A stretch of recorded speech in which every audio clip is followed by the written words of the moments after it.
Salut à tous, c'est Manu. En faisant du tri dans mon ordinateur, je suis tombé sur des vidéos d'une tête de lit bibliothèque que j'avais réalisée en 2021, il y a plus de 3 ans.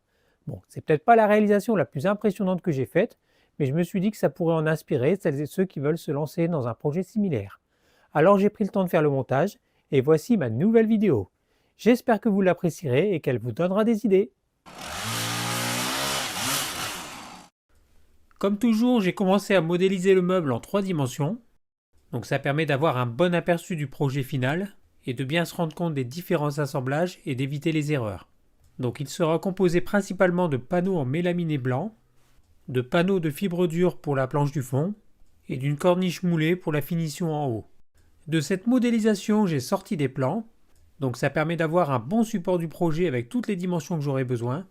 Je vous mettrai un lien dans la description de la vidéo. Et j'ai également créé un plan de coupe des panneaux pour les optimiser au mieux et éviter un maximum les pertes.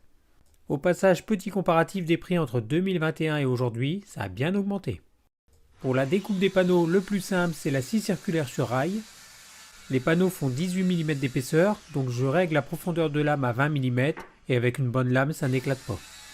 Ce sont des panneaux de 30 cm de large, pour aller plus vite, je les coupe 2 par 2. Bien sûr, vous pouvez également faire les coupes avec une scie circulaire classique. Par contre, je vous déconseille vivement la scie sauteuse, vous ne serez jamais droit.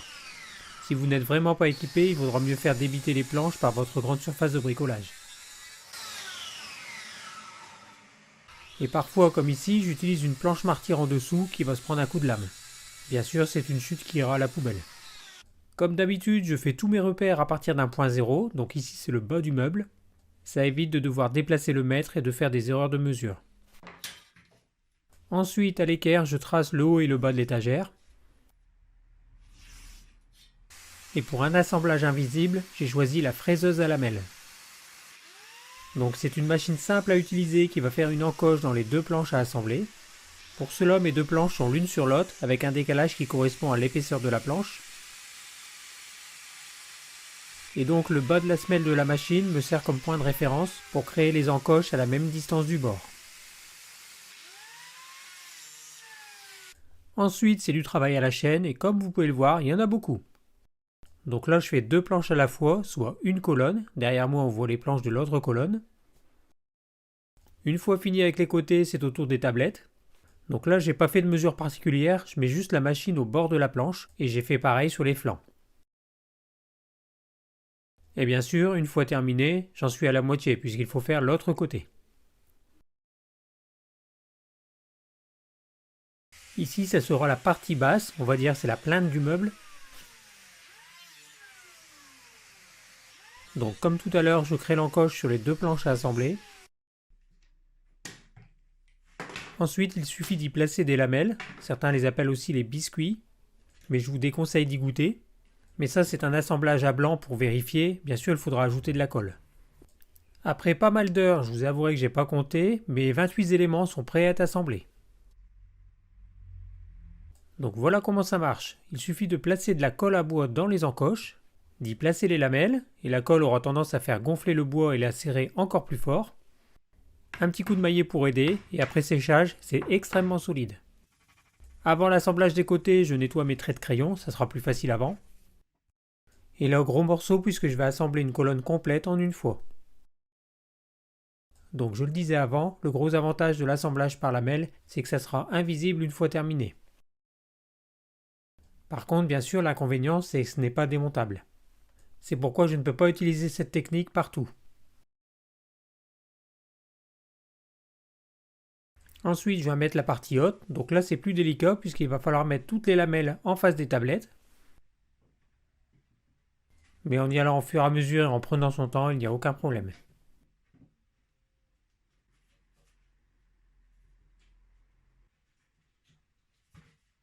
Alors, ça paraît pas très solide comme ça, mais je vous rassure, une fois bien collé et avec la planche de fond, ça sera très rigide.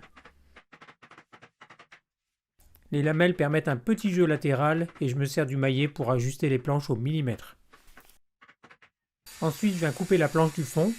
C'est de la fibre dure, c'est plus connu sous le nom de l'isorel. Et là, j'aurais mieux fait de m'installer à plat par terre, c'était un petit peu dangereux mon installation. Et j'ai pas refait l'erreur une seconde fois. Ces planches vont venir être fixées sur le fond des colonnes. Et pour la fixation, j'ai tout simplement utilisé des clous. Donc voilà, en plus de faire une belle finition, c'est ce qui va rendre rigide tout l'ensemble.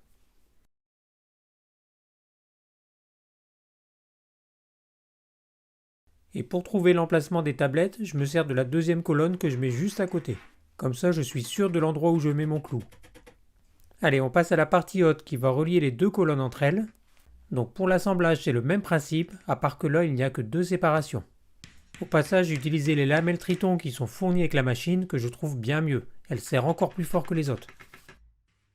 Donc là aussi, ça paraît fragile, mais c'est l'assemblage final qui va faire toute la différence.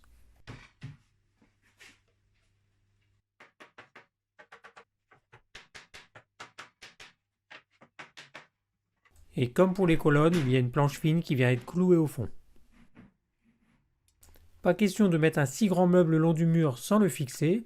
Donc j'ai récupéré ce surplus d'équerre qui vient de ma cuisine Ikea. Elles sont prévues pour être fixées sur un rail, mais on va modifier tout ça. Avec la meuleuse d'angle, j'ai coupé la partie rabattue pour avoir une équerre bien droite.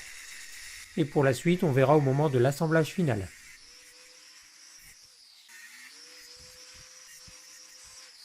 Pour fixer la partie centrale aux deux colonnes, je vais utiliser des connecteurs excentriques. Et pour m'éviter de devoir mesurer à chaque fois, je me suis fabriqué un gabarit maison. Il va me permettre de faire les deux trous nécessaires à l'assemblage.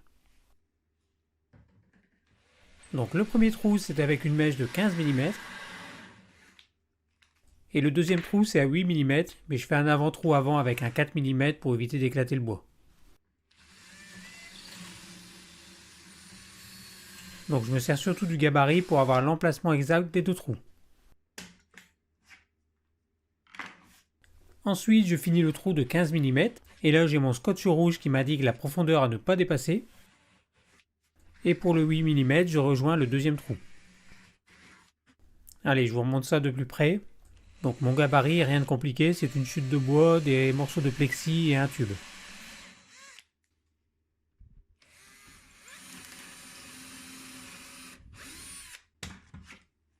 Et là, je m'arrête pour que le bas du scotch rouge soit au bord de la plaque.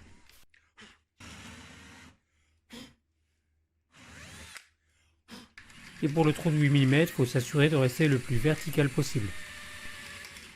Donc ça, c'était pour le côté excentrique, et pour le côté vis, c'est juste un avant-trou.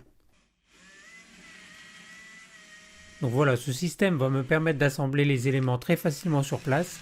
C'est le même principe que pour les meubles qu'on achète dans le commerce. Et pour renforcer tout ça, je vais également ajouter des chevilles bois. Donc j'ai un petit outil pour m'aider, et je vais placer un scotch pour percer à la moitié de la profondeur de la cheville.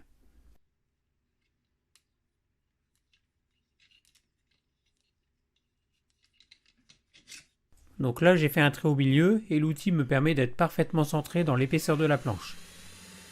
Et ensuite c'est le scotch rouge qui va m'indiquer la profondeur à ne pas dépasser.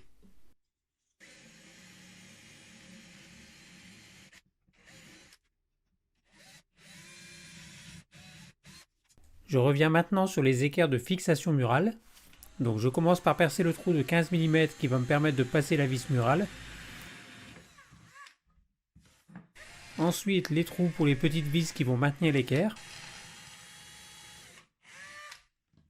Je viens fixer l'équerre sur le haut de la tablette.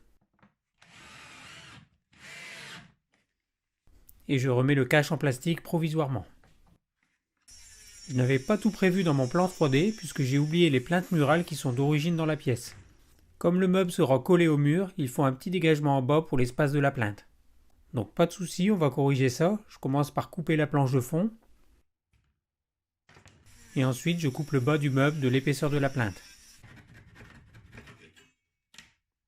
Et pour cette partie-là, j'ai une lame qui va jusqu'au bord de la machine, donc ça va être l'idéal. Je vais pouvoir faire une coupe affleurante à la planche que j'ai placée comme guide.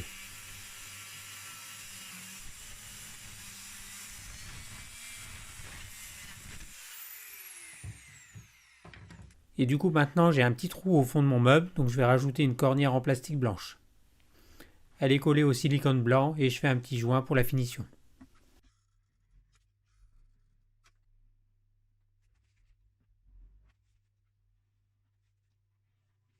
Pour la corniche, je ne suis pas équipé pour réaliser ce genre de forme, donc j'ai acheté une moulure toute faite. Donc c'est du MDF revêtu en blanc que je coupe à la scie à onglet. Ça se coupe super bien, la coupe reste nickel, et y a rien de compliqué puisque c'est des coupes à 45 degrés. Arrivé dans la pièce, je commence par installer les deux colonnes et à démonter les anciennes lampes. J'installe les vis des excentriques. Je pose les chevilles bois et les excentriques. Et là j'ai eu un problème puisque la pièce est penchée et j'avais 3 cm de différence de hauteur entre les deux colonnes. Donc j'ai fabriqué cette cale de la même forme pour rattraper la hauteur. Ensuite j'ai mis des chevilles au mur pour fixer mes équerres, avec le petit cache pour la finition, des couvre-vis autocollants pour cacher les excentriques. J'ai fixé la corniche et voilà ce que ça donne.